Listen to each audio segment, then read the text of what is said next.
Los invitamos a formar parte de esta mesa donde se componen y descomponen los problemas del país.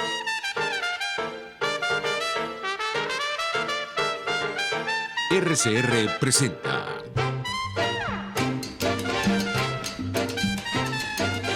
Buen Provecho. Diáspora y Ambiente con Tomás Páez y Fernando Jáuregui. Buenas tardes, querida audiencia global. Este programa llega a ustedes a través de la emisora pionera de la radiodifusión venezolana, Radio Caracas Radio, y un programa pionero que es el que intenta vincular a la diáspora con los temas ambientales que son muy profundos y muy preocupantes en el caso de Venezuela. Llega a ustedes, repito, a través de Radio Caracas Radio, en cuya dirección general se encuentra Jaime Nestares, en la gerencia de producción Willit Sarcaya, en la producción Carla Sons, en los controles José Gregorio González y en la conducción Fernando Jáuregui y este servidor Tomás Páez. Nos pueden ver y seguir en YouTube y nos pueden conseguir en RCR 750. Antes de presentar a Henry con todo su currículum, preguntarte, Fernando, ¿cómo sigue tu salud? Bien, bien, como puedes ver, tranquilo. La semana que viene tengo ya en el ortopédico infantil, que reconozco públicamente el Hospital Ortopédico Infantil como una institución fantástica, funcional, accesible, con una eficacia enorme, con un recurso humano grandioso. Y bueno, te comento brevemente que cuando fui la primera vez, me preguntó la señorita, ¿y usted ha venido antes al ortopédico infantil? Y digo, sí, señorita, en los años 50.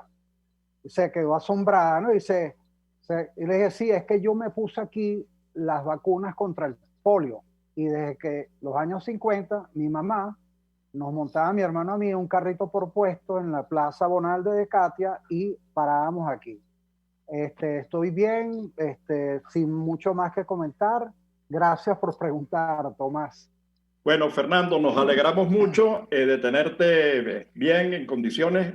Además, la obra que mencionas es responsabilidad social del Grupo Mendoza, que me parece que es un ejemplo de lo que debe hacerse en el tema de la transición económica. Pero es que vamos a hablar de transición ambiental, de transición energética, de transición pero vamos a hablar es con Henry, que sabe de eso. Henry es abogado, doctor en Derecho, experto en el sector energético, trabajó por mucho tiempo en PDVSA, cuando PDVSA era PDVSA, cuando era una institución A1, clase mundial. Está trabajando, y ese es su centro de atención en este momento, el tema de la transición energética y el cambio climático. Dirige o participa en un centro para América Latina en el Instituto Max Planck. Si me equivoco, me corrige, Henry, por favor. Ha escrito yo no sé cuántos libros. Yo no sigo presentando a Henry porque de verdad que tiene un currículum súper extenso, además avalado por un trabajo muy intenso. Ha publicado recientemente con instituciones latinoamericanas la relación entre medio ambiente y derechos humanos. Creo que eso es una de las cosas que deberíamos tocar en el programa. Pero Henry, de verdad que bienvenido. Yo sé que tú eres un hombre muy ocupado, está en Alemania, pensando en Venezuela, por supuesto, haciendo cosas por Venezuela, y ese es un poco el papel de la diáspora.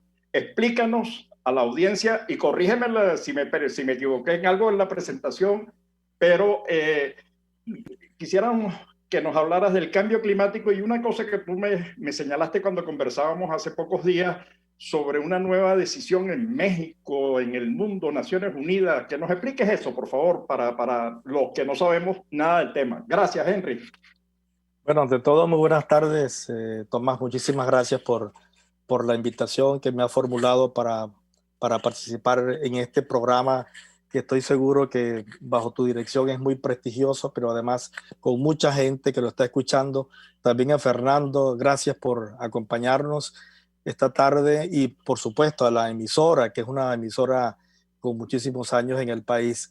Bueno, ciertamente uno de los temas que más nos preocupa en este momento, no solamente a mí, sino que es un tema global que ha adquirido una relevancia, una importancia, una actualidad inusitada, dado que definitivamente los cambios que se están produciendo en el clima, el calentamiento global y sobre todo porque ese cambio climático es antropogénico, es causado por la mano del hombre y las consecuencias están siendo nefastas, devastadoras para los derechos humanos, dado que la relación que existe entre el medio ambiente con los derechos humanos ambientales, que son aquellos que dependen directamente de la salud del medio ambiente. Entonces, por ejemplo, cuando ocurre un desastre natural, cuando ocurre una tormenta de estas que se salen de control, como lo que acaba de ocurrir la semana pasada, con la tormenta que arrasó con Nicaragua, arrasó con toda Centroamérica, y por cierto que los daños en Colombia son increíbles, increíbles. Prácticamente la isla de San Andrés, una de las islas más hermosas que tiene nuestro querido hermano país Colombia, quedó prácticamente destruida toda su infraestructura. Todos estos eventos climáticos que se salen del control, que no los habíamos visto anteriormente, son productos justamente del desequilibrio del sistema climático. Es decir, nuestro planeta ya no está en capacidad de soportar tantas emisiones de gases contaminantes que nosotros los seres humanos somos los principales responsables, y en primer lugar porque nuestro sistema energético, el sistema energético que nos dio grandes beneficios a nosotros desde la revolución industrial, desde la primera, la segunda y la tercera, lamentablemente ya ha colapsado totalmente el sistema climático, como dije, ha colapsado las leyes de la física, de la química, y ya esto no es posible. Por eso es que la transición energética, que ya ha ocurrido además, estamos hablando de que navegamos por la cuarta transición energética, es una necesidad imperiosa, porque prácticamente sería la única manera de nosotros salir de esta crisis si empujamos, si vamos hacia una transformación total, y que tiene que ver, por supuesto, con las energías renovables. A ver, Bueno, espera, Henry, porque yo le voy a dar la palabra a Fernando, pero quisiera dejar una pregunta, porque eso que tú estás diciendo significa que el modelo de desarrollo venezolano habría que repensarlo muy seriamente. Pero deja que Fernando tendrá alguna pregunta, porque me dejas así como frío. ¿Qué hacemos? Porque si seguimos pensando que el petróleo es el sustento del desarrollo, eso parece contradecir lo que tú acabas de señalar, las tendencias en el mundo, ¿no? exactamente.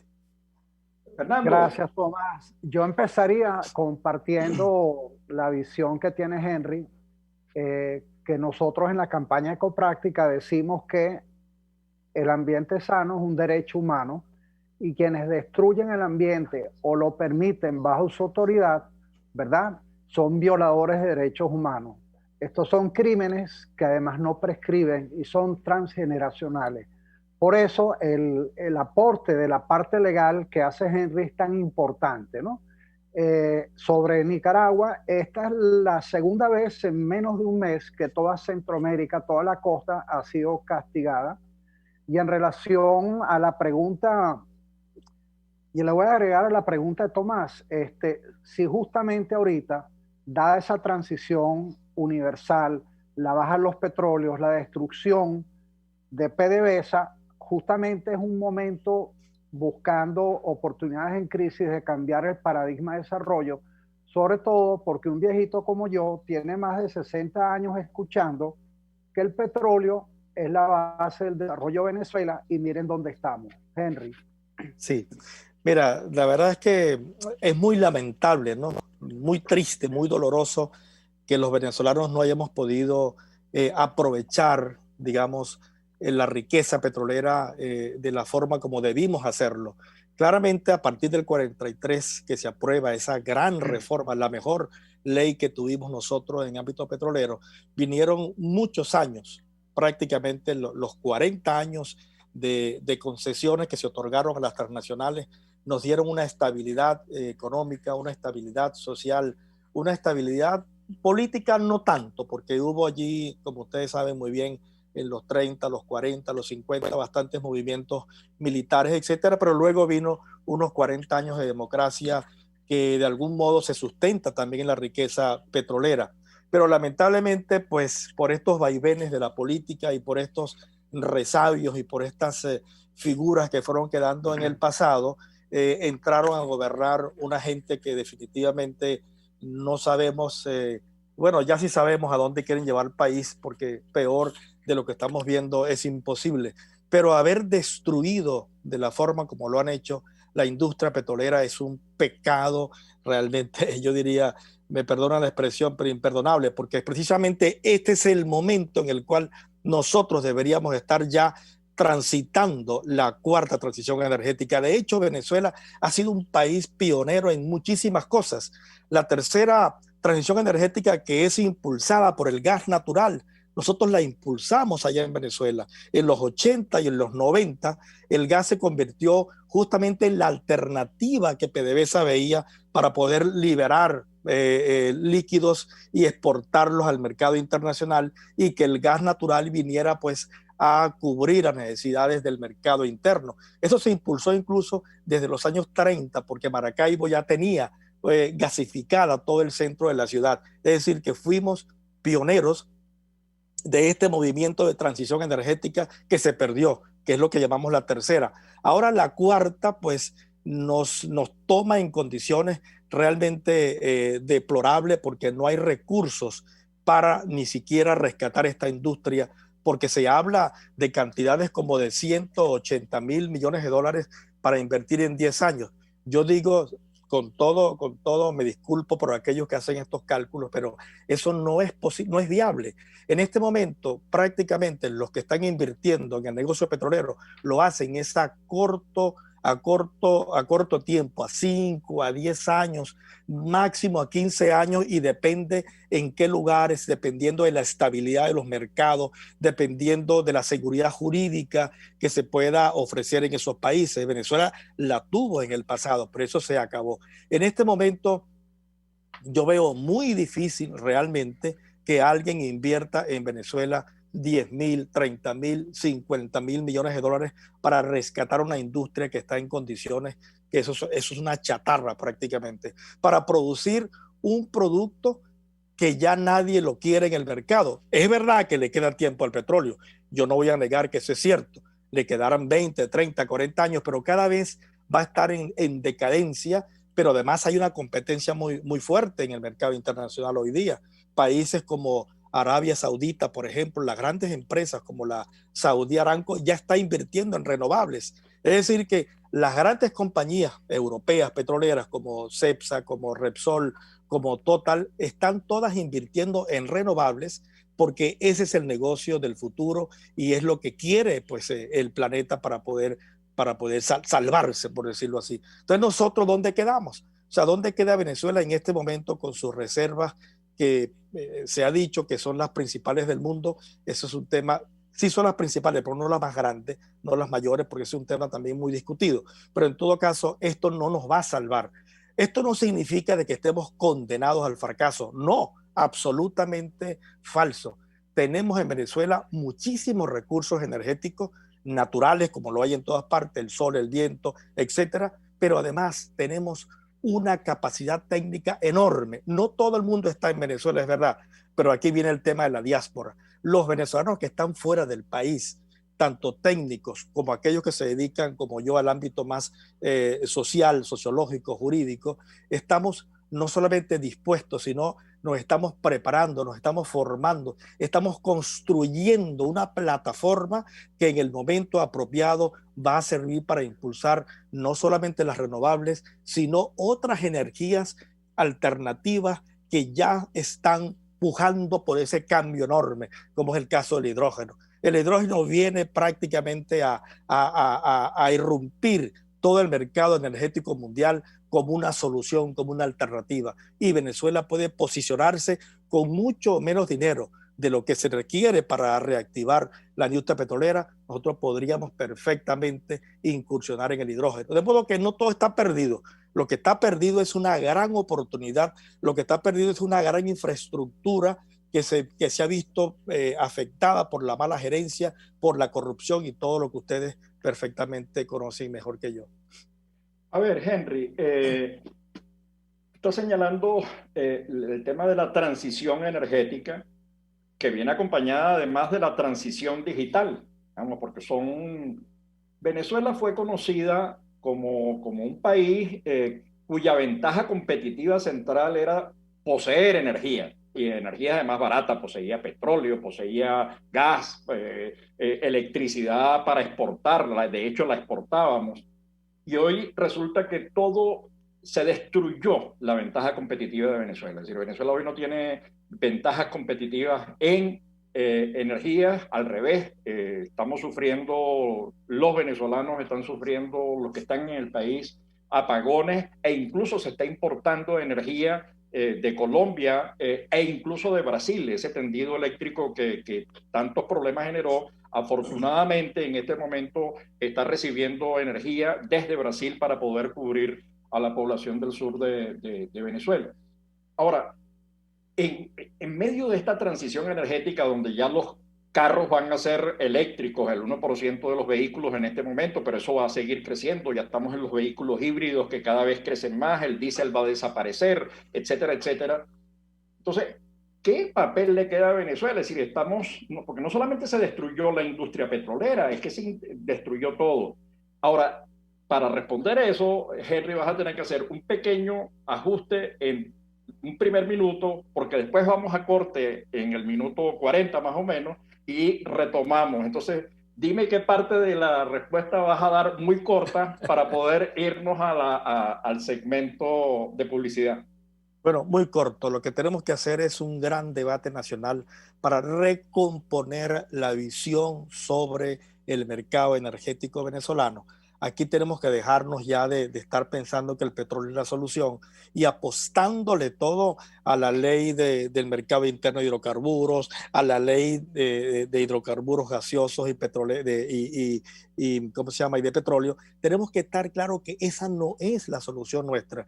Yo no estoy diciendo que dejemos el petróleo ya de modo abrupto, no. Estoy diciendo es que tenemos que construir una política energética totalmente distinta, donde el componente esencial sea incrementar las renovables y plantearse una hoja de ruta, un calendario para poder ir a este nuevo mercado energético. Bueno, al regreso nos vas a seguir desarrollando la idea. Vamos ¿Seguro? A publicidad y ya regresamos. Usted escucha Buen Provecho por rcr.tv, la radio que se ve. Sintonícenos a través de Periscope, @RCR750, la radio que se ve. Amigos, nace un nuevo concepto de farmacia en Venezuela. Farmacia CVS y más. Todo lo demás. En Farmacia CVS, en español CVS, lo consigues todo en un solo lugar. Salud, belleza, hogar y comida. Un nuevo concepto en todo para un nuevo concepto de vida. Farmacia CVS y más está en el CCCT nivel C1, frente a Beco y al lado del Banco Mercantil. En Instagram, FarmaCVS. Farmacia CVS y más. Todo lo demás. Ellos sí que no saben nada. Y así nos va, el espacio donde se tocan los temas más candentes de interés político y nacional. Y así nos va. En este programa, la picardía y el humor inteligente son los protagonistas. Pura cabilla. Lara y Hernández descosen y revelan los secretos más oscuros del acontecer político. Y así nos va, de lunes a viernes a las 4 de la tarde, por RCR 750 AM. Un espacio que analiza y debate la coyuntura política, económica y social de nuestro país. Acompañe cada mañana a la periodista María Alejandra Trujillo en Palabras más, palabras más, palabras menos. Palabras más, palabras menos.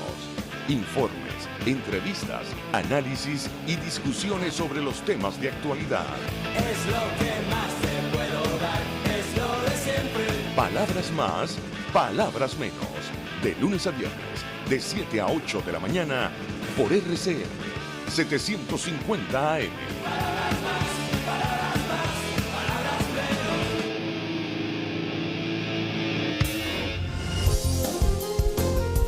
RCR 750 AM. Porque lo bueno une. Los grandes temas se debaten en la mesa. Buen provecho por rcr.tv, la radio que se ve. Y síganos en Twitter, @rcr750. Bueno, ya de regreso, estamos conversando con Henry Jiménez. Henry es abogado, doctor en Derecho, experto energético, trabajó en PDVSA en el ámbito legal de la empresa, conoce la situación energética del país. Le habíamos dejado una pregunta, la complementamos con otra, que es ¿cuál es el papel de la diáspora al que él ya hizo mención antes? Y quiero cederle porque seguramente Fernando tiene otras preguntas que complementan las que le hemos hecho. Solo decirles que ya tenemos el mapa global de la diáspora venezolana y estamos hablando de más de 6 millones de venezolanos fuera del país. No 5, son 6,200 más o menos, estamos ajustando números, distribuidos en 90 países en todo el mundo. Eso ahorita nos tiene contentos porque el número es el 20% de la población venezolana. Digo contentos en el sentido de tener la información, porque sin información no puede haber estrategias de gobernanza. Fernando, perdón, complementa para que Henry termine en este segundo segmento respondiendo todas nuestras interrogantes, que son muchas, Henry. Te vamos a tener que invitar nuevamente en otro momento del programa para que nos ilustre. Con mucho gusto, claro. Yo quería agregarle unos comentarios antes de que él responda a tus preguntas, que me parecen de momento suficientes. Fíjese, usted que nos ve a través de rcr750.com, quizás no crean el cambio climático. Sin embargo, yo quería comentarle que 4 millones de personas en todo el planeta mueren al año por la contaminación de CO2 generada por el petróleo y otros combustibles fósiles. Así que si usted por lo menos quiere tener un aire limpio, ¿verdad? Únase a nosotros a la reducción del uso de combustibles fósiles. Dentro de lo que mencionaba Henry de las compañías petroleras, una de las pioneras es Shell Company, que hoy en día es una compañía de energía, no petrolera. Ya ellos cambiaron hasta la denominación. Estamos hablando de Shell. Y por último, las dificultades que enfrenta la industria petrolera venezolana por el destrozo que realizaron, hay que sumarle que el petróleo venezolano es quizás de los menos atractivos por ser uno de los más pesados y contaminantes. Entonces, bueno, Henry, por favor, continúa con las respuestas para Tomás. No, yo creo que sí vamos a tener que hacer otro programa, sin duda, porque este es un tema muy importante, muy actual, y para el país es esencial el debate. Bueno, mira, primero quisiera, para poner un poquito de orden en tantas ideas que se me ocurren, primero conceptualizar bien lo que es transición energética. La transición energética no es solamente pasar de un combustible a otro. Esto trae consigo una cantidad de transformaciones que sin ellas tampoco sería posible. Es decir, cuando pasamos del carbón que superamos a la biomasa, cuando el petróleo supera al carbón y cuando entra en acción el gas natural, todo esto produjo cambios enormes que probablemente la gente no los percibe como tal, pero una vez que uno se retrotrae en los análisis, encuentra que estos cambios fueron cambios profundos. Es decir, en lo social, en lo político, en lo económico, en lo cultural, sobre todo en lo cultural. La Venezuela petrolera esa Venezuela petrolera tiene también una identificación y tiene unas características culturales que obedecieron a un tiempo en el cual nosotros éramos los ricos de Latinoamérica, incluso del mundo también. Cuando llegaba un becario venezolano a Estados Unidos a estudiar o a Europa, bueno, era el hombre que tenía la plata, o sea, $5,000, $6,000 las becas que tenía. Es decir, eso obedeció a un momento histórico, pero la revolución o la transición de la que estamos hablando ahora implica unos cambios de valores muy importantes. El amor por la naturaleza, el querer el medio ambiente porque de él dependemos. Aquel concepto antropocéntrico donde el hombre es el centro y lo que está a su alrededor tiene que obedecerle a él, eso tiene que cambiar. Ahora vamos a una visión completamente ecocéntrica donde nosotros formamos parte de un ecosistema donde nadie tiene que servirnos a nosotros, sino que nosotros más bien tenemos que servir a esas leyes naturales. Por eso es que ya no podemos estar produciendo energías que lo que hagan sea destruir el medio ambiente. Entonces, esto solo para contextualizar. Ahora bien, en el caso de Venezuela tenemos dos problemas muy graves en el ámbito energético. Por un lado, la electricidad, o sea, todo el sistema eléctrico que obedecía, o mejor dicho, se nutría de fuentes renovables, porque hay que recordar que nosotros teníamos 70% o más era hidroeléctrico, es decir, nuestra energía era una energía renovable, limpia, a pesar de que las hidroeléctricas gigantes, como las que tenemos en el país, hoy por hoy ya no se construirían porque tampoco son del todo renovables. Acuérdate que en el camino de la construcción, bueno, se destruye muchos ecosistemas, se desplazan poblaciones, se causan muchísimos daños a la fauna y a la flora. Eso hoy día también está en cuestionamiento, pero en todo caso, la energía final que se producía en el país, que se generaba, era una energía limpia. Entonces nosotros teníamos, como también es el resto de Latinoamérica, una matriz energética renovable, limpia. Eso hoy día tampoco es así, porque lamentablemente esta gente que está gobernando transformó completamente la matriz energética y la convirtió en predominantemente termoeléctrica a través de la importación de miles y miles y miles de pequeñitas y medianas plantas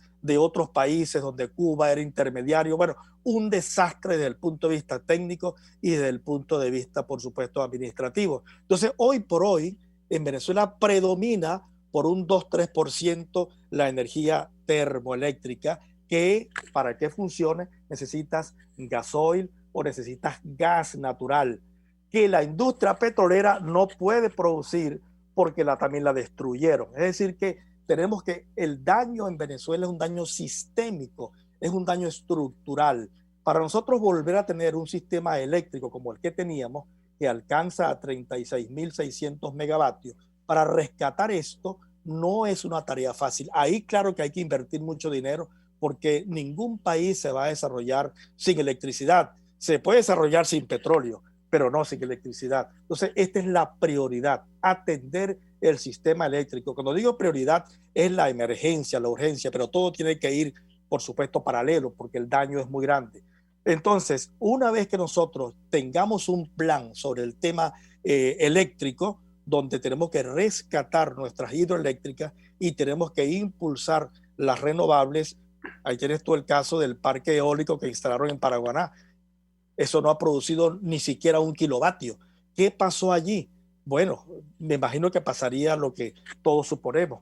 La corrupción, pues, los llevó a que eso nunca llegara a funcionar, pero esa es la línea correcta, instalar parques eólicos, sobre todo energía fotovoltaica, que los precios han caído un 80% desde 2009. Es decir, que hoy por hoy producir energía eléctrica a través de la energía fotovoltaica, de la fuente fotovoltaica, es muy, muy económica. Por eso yo decía al principio que tendríamos que debatir qué es más económico hoy día para nosotros, si rescatar la industria petrolera, lo cual implica grandes cantidades de dinero, o si de una vez incursionar, por ejemplo, en el hidrógeno, que vendría a reemplazar lo que hace el petróleo, porque el hidrógeno sí va directo a los vehículos, a los camiones, a los barcos, incluso a los aviones. Por fin tenemos un combustible o un medio de combustible que es capaz de mover también la fuerza aérea, es decir, la industria aérea comercial, y ya no tendríamos que utilizar nunca más la gasolina o el querosén, etcétera. Oye, Henry, pero es que tú, lo que nos estás diciendo, yo no sé si a Fernando lo sorprende, a mí me sorprende mucho. Yo digo a Fernando porque Fernando lleva ya un tiempo, a mí me sorprende porque parte del debate, si tú estás rompiendo paradigmas, yo no sé lo que me gustaría conocer lo que piensa la audiencia nuestra en todo el mundo, pero lo que nos estás diciendo es que hay que concentrarse, hay que mirar de otra manera el desarrollo, hay que sacudir muchas estructuras mentales. De hecho, yo me siento sacudido en este momento porque tú estás diciendo, mira, la industria petrolera, bueno, pensémoslo, porque a lo mejor va a quedar como el carbón en algún momento, que sigue existiendo, pero ya muy marginalmente, ¿no? Y lo estoy viendo por todos los esfuerzos que se están haciendo en el mundo y todas las normas. Y tú mencionaste, cuando conversábamos, una que me llamó mucho la atención, la del USA, ¿cómo es una cosa? ¿Te acuerdas lo que me dijiste de la...? Sí, tú te refieres al tratado, a un tratado internacional. Exacto, ese. Sí, muy bien. No, gracias por recordarme. Sí, en términos ambientales es importante que para hoy diseñar políticas públicas en cualquier parte del mundo, o al menos en dos regiones muy importantes, Asia Central, Europa, Asia Central, que es una población de unos 800 millones de habitantes, y ahora América Latina y el Caribe, donde dos tratados de derechos humanos y derechos ambientales comienzan a regir. Ya acá está rigiendo en Europa Central, en Europa y Asia Central, perdón, está rigiendo desde 2001 y desde 2005, porque ha sido por etapas. Este es un tratado sobre derechos de acceso a la información, la participación y la justicia en temas ambientales. ¿Qué significa esto? Esto significa de que hoy por hoy cualquier tipo de proyecto,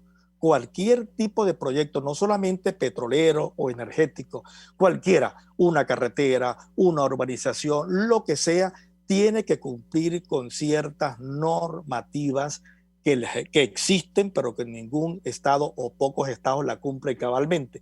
Bajo el gobierno de estos tratados, que son tratados de derechos humanos de obligatorio cumplimiento, ¿verdad?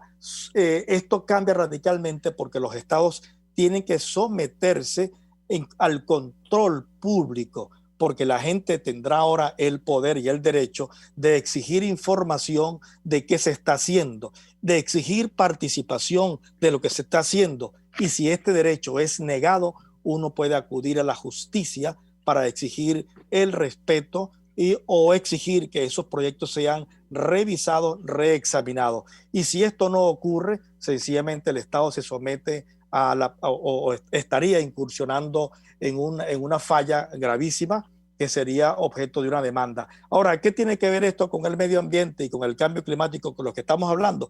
Tiene que ver porque estos son derechos que van en la dirección de proteger los derechos humanos ambientales, es decir, aquellos derechos que dependen de la salud del medio ambiente. Imagínese usted el caso de Venezuela, donde el arco minero representa un crimen ecológico pocas veces visto, o lo que está ocurriendo no solamente en Venezuela, lo que está ocurriendo también en Brasil, lo que está ocurriendo en Colombia. Es decir, tenemos muchos países latinoamericanos donde no existe control del Estado sobre las actividades legales o ilegales que están haciendo las compañías mineras o las compañías de la industria extractiva. Y esto está atentando justamente contra la salud del medio ambiente. Entonces, el Tratado de Escazú, que se firmó en Costa Rica en el 2018 y que comenzará a regir el próximo año, ya ha sido firmado por 11 países en América Latina y el Caribe, y sigue creciendo los países que se suman, y esto sí nos va a ayudar muchísimo a frenar los daños ambientales, a promover el desarrollo sostenible y sobre todo a garantizar el derecho a un medio ambiente sano, con la consecuencia para el Estado que no lo cumpla de ser objeto de una demanda. De modo que ahora tenemos ese instrumento jurídico con un valor internacional y obligatorio cumplimiento para los estados que nos puede ayudar a esta lucha. Fernando, nos queda un minuto, así que despide el programa, Sí. por favor. Bueno, lo que voy a hacer es agradecerle a Henry su tiempo y su sapiencia. Lo voy a consultar porque nosotros estamos trabajando justamente el derecho a un ambiente sano como un derecho. Ya te contactaré. Quería recordarle a usted que nos ve que @ecoprácticas, ¿verdad? También en Instagram y nuestro canal de YouTube Ecoprácticas, donde van a ver una gran cantidad de material que tiene que ver con todo esto que hemos venido hablando. Le agradezco a Tomás, a Radio Caracas, RCR 750. Bueno, creo que se produjo